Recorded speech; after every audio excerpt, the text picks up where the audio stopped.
اس واقعے کا تعلق میری مرحومہ بابی سے ہے، بلکہ یہ نیلی بابی ہی کی کہانی ہے۔ ان کا اصلی نام تو نائلہ تھا، لیکن انہوں نے بعد میں نیلی رکھ لیا تھا۔ نام کی تبدیلی بھی ایک مجبوری تھی، کیونکہ جب کوئی اپنی شناخت کھو دیتا ہے تو پھر اس کا اصل نام بھی بوجھ بن جاتا ہے۔ جب میری نئی شادی ہوئی، میرے شوہر ٹیکسی چلاتے تھے۔ ان کی ٹیکسی تھی جس پر وہ لوگوں کو بٹھا کر اکثر ایک شہر سے دوسرے شہر لے جایا کرتے تھے۔ یوں انہیں اپنے وطن کے کونے کونے پھرنے کا موقع مل گیا۔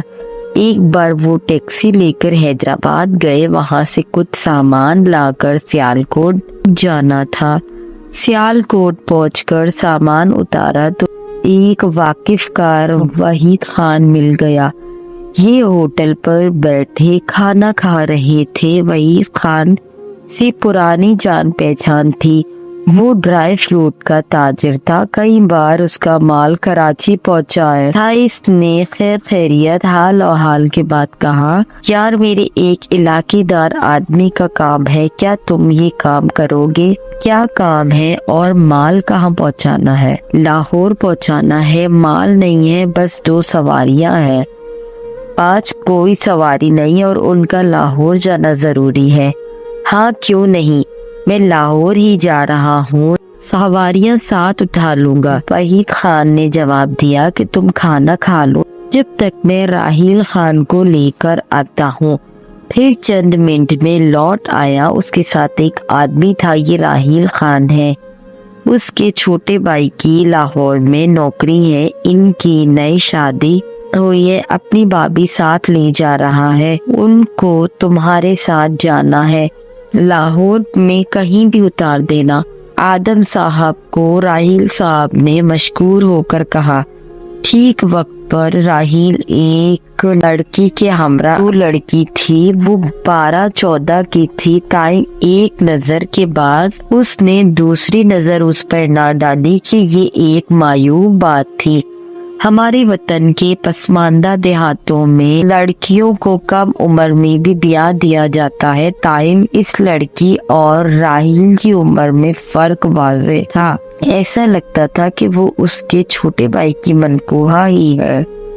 آدم کا اس معاملے سے کوئی تعلق نہ تھا۔ وحید خان لین دین کا کھرا تجارتی بندہ تھا اور اس سے پرانا تعلق بھی اس کی تجارت کی بنیاد پر تھا۔ اعتبار کر کے میرے خاوند نے اس کی استدعا پر ان لوگوں کو ساتھ لے جانے کی حامی بھر لی تھی۔ اس لڑکی نے چادر سے خود کو اچھی طرح ڈھانپ رکھا تھا، صرف چہرے کا تھوڑا سا حصہ ظاہر تھا، جس کو دیکھ کر ایسا لگتا تھا کہ وہ لڑکی نو عمر ہونے کے علاوہ خوبصورت بھی ہے۔ اس کی ایک جھلک کے بعد آدم نے اس بچی کی دوسری جھلک نہ دیکھی۔ وہ خود ڈرائیونگ سیٹ پر بیٹھ گیا، معاون ملازم کو ساتھ والی نشست پر بٹھایا، جبکہ راحیل اور اس کے ہمراہ آنے والی کو اس کی پچھلی سیٹ پر۔ وہ ساری رات کا سفر طے کر کے یہ لوگ صبح لاہور پہنچ گئے۔ ابھی اندھیرا باقی تھا۔ رات بھر ٹیکسی چلا کر آدم بہت تھک چکے تھے، وہ اب آرام کرنا چاہتے تھے۔ اب ان دونوں سواریوں کو بھی اتار کر آدم نے گھر آنا تھا۔ ہمارا گھر شہر سے کچھ اور آگے ایک مسافاتی بستی میں تھا۔ چونکہ وہ لڑکی ہمراہ تھی اور ایسا وقت تھا کہ ابھی صبح کا اجالا بھی اچھی طرح نہ پھیلا تھا، آدم نے یہی مناسب خیال کیا کہ اڈے پر اتارنے کے بجائے وہ ان لوگوں کو ان کی منزل کے قریب اتار دے۔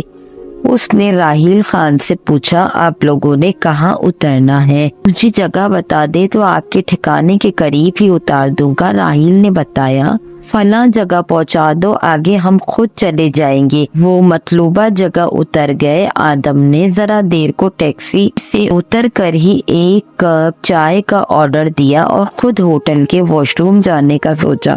اس کی دونوں سواریاں سڑک پر پیدل چلتے ہوئے ایک قریبی گلی میں مڑ گئی۔ آدم کو خیال آیا کہ راحیل نے ایک بیگ اسے دیا تھا جس میں ان کے کپڑے یا شاید ضرورت کا سامان ہوگا۔ وہ بیگ تو وہ ادھر ہی بھول گئے۔ آدم ہوٹل سے دوڑ کر روڈ کی طرف گئے اور بیگ اٹھا کر دوڑ لگا دی تاکہ اپنے سواریوں کو آواز دے کر روک سکیں کہ اپنا سامان تو لے لے۔ جب آدم گلی کے سہرے تک پہنچے تو دیکھا کہ وہ گلی کے آخری کونے پر تھے اور وہاں ایک مکان پر دستک دے رہے تھے۔ تھوڑی دیر بعد دروازہ کھلا اور وہ اندر چلے گئے۔ آدم نے اطمینان کا سانس لیا کہ ان کا گھر دیکھ لیا۔ وہ گلی پار کرنے کے بجائے ٹیکسی کی جانب لوٹ آئے اور ہوٹل کے واش روم میں چلے گئے۔ حاجت سے فارغ ہو کر منہ ہاتھ دھویا۔ اتنے میں چائے کی ٹرے ٹیبل پر موجود تھی۔ ایک چھوٹا ان کا منتظر تھا۔ انہوں نے سوچا بیگ پچھلی سیٹ سے اتار لوں گا اور پھر اس سامان کو راحیل کے حوالے کرنے مذکورہ مکان پر چلا جاؤں گا۔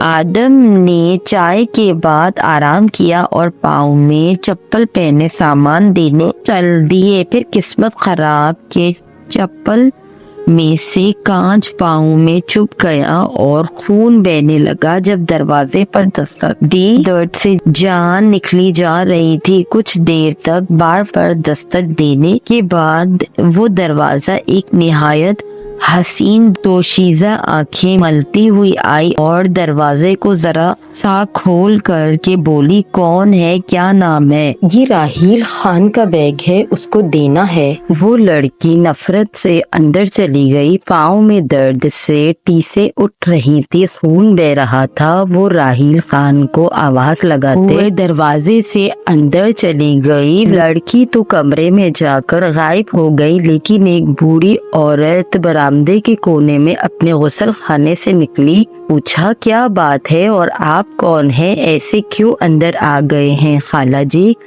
میں راحیل کے پیچھے آیا ہوں، اس کا سامان میری ٹیکسی میں رہ گیا تھا، یہ لیجیے۔ آدم نے بیگ اس کی طرف بڑھا دیا۔ عورت کی نظر آدم کے پیر پر پڑی جس سے خون بہ رہا تھا۔ یہ مجھے کہاں چبھ گیا ہے؟ شاید گلی میں کچھ ٹوٹا پڑا تھا، اس پر میرا پاؤں آ گیا۔ اچھا، عورت نے رکھائی سے کہا، ادھر چارپائی پر بیٹھ جاؤ، میں ٹھنڈا پانی لاتی ہوں، پاؤں پر ڈالو، خون صاف ہو جائے گا۔ پھر ذرا دیر میں وہ اسٹیل کا جگ بھر لائی۔ آدم نے پاؤں دھویا اور کانچ کا ٹکڑا کھینچ کر پیر سے الگ کر دیا۔ اب اور زیادہ خون بہ نکلا۔ خالہ جی، کوئی کپڑا ہوگا پٹی باندھنے کو؟